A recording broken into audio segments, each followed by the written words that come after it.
धरती पर भगवान राम ने अपने सारे काम कर लिए थे।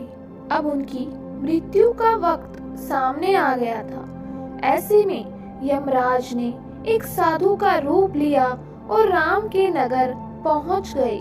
वो राम के महल पहुंचे और उनसे मिलने का वक्त तय किया। फिर वो श्री राम से मिले और उन्होंने उनके बीच होने वाली बातों को सबसे छुपाकर रखने की शर्त रखी।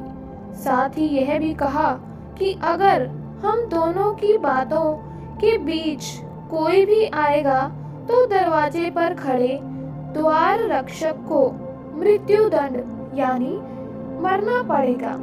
श्री राम ने साधु रूप धारण किए यमराज की बात मान ली और हनुमान जी के न रहने के कारण राम ने भाई लक्ष्मण को द्वारपाल बना दिया।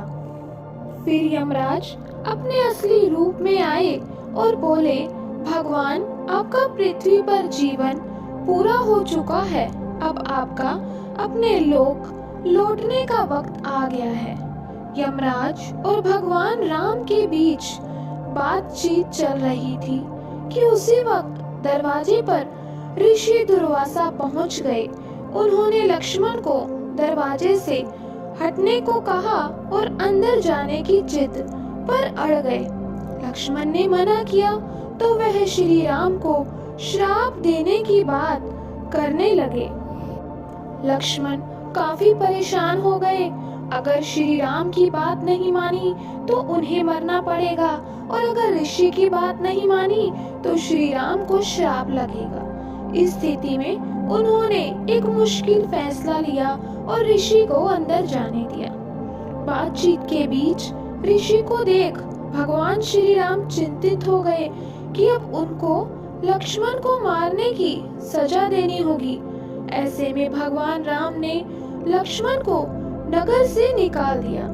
लक्ष्मण ने अपने भाई के वादे को निभाने के लिए सरयू नदी में जाकर जल समाधि ले ली।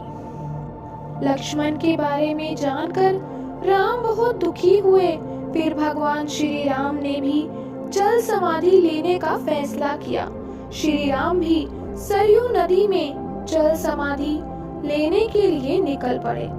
उस वक्त वहाँ भरत, शत्रुघ्न, हनुमान, सुग्रीव और जामवंत भी मौजूद थे। देखते ही देखते भगवान श्री राम सरयू नदी में समा गए। कुछ ही देर बाद नदी के अंदर से भगवान अपने विष्णु रूप में सबके सामने प्रकट हुए। उन्होंने अपने भक्तों समेत वहां मौजूद हर किसी को दर्शन दिए। इस तरह भगवान राम धरती पर अपने जीवन को पूरा कर स्वर्ग लौट गए। तो बोलिए भगवान श्री राम की जय।